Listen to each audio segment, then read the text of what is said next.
been reported that essential oils show not only antibacterial and antifungal activities, but also antiviral activity. But it's also been reported that Bigfoot kept Lumberjack as love slave.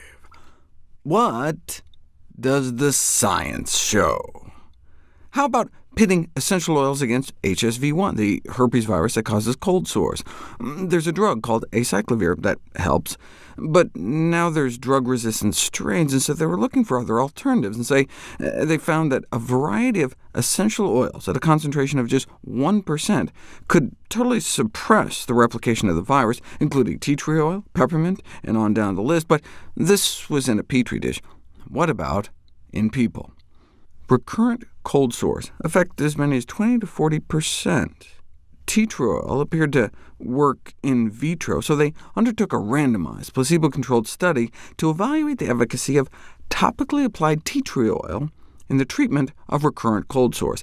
A 6% tea tree oil gel versus placebo gel 5 times a day, and the average healing time seemed to be a few days shorter, and the virus wiped out a little earlier. But none of the differences between groups reached statistical significance, meaning that small a difference could have just been due to chance. They blamed the sample size, but maybe tea tree oil just didn't work.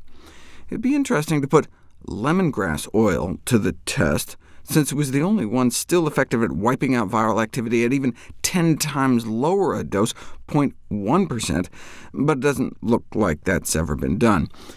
What about warts? Warts are caused by viruses too. Irish researchers reported a case of successful topical treatment of hand warts in a pediatric patient with tea tree oil. A 7-year-old girl with 6 warts on the tip of one of her fingers, so heavily clustered as to distort the appearance of her finger, interfering with her writing and piano lessons.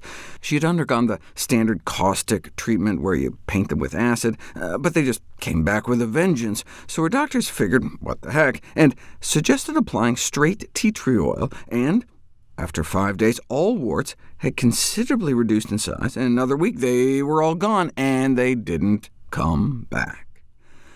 Not bad compared to conventional wart treatments, which can be really painful, whereas in this case, the tea tree oil appeared to work with no side effects, only affecting the warts, in contrast to the standard acid treatments, which can damage the surrounding tissue. So they make an urgent call for randomized controlled trials, but who's gonna fund that? I mean, it's like pennies per dose. But the reason we'd particularly like to see randomized trials for wart treatments is that they tend to get better on their own, disappearing without any treatment, typically within a year or two.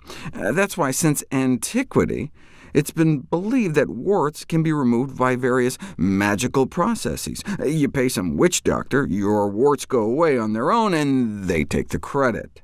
Surprisingly, such charming of warts was actually put to the test, and had no effect on the warts. It's interesting how they do these studies, though. Like this study on whether warts can be prayed away, they used a placebo prayer, so people didn't know whether they were in the prayed-for group or not, to exclude the possibility that they mind-over-mattered their own wart cure. That's been put to the test, too. They used a magic wand secretly connected to a circuit such that it tingled when the wand touched the wart to maximize any placebo effect, and the patients were mostly unsophisticated Negroes, wrote these 60 scientists. Yet, despite their purported deep belief in magic, more warts actually disappeared spontaneously in the untreated group, compared to the magic-wanded ones, with no hint of the mere suggestion of magical cures being effective. I was surprised studies like this were not only performed, but published in decent journals. Evidently, publication followed a considerable debate among the journal editors, but they wanted to keep an open mind, they said, but not so open that their brains fall out.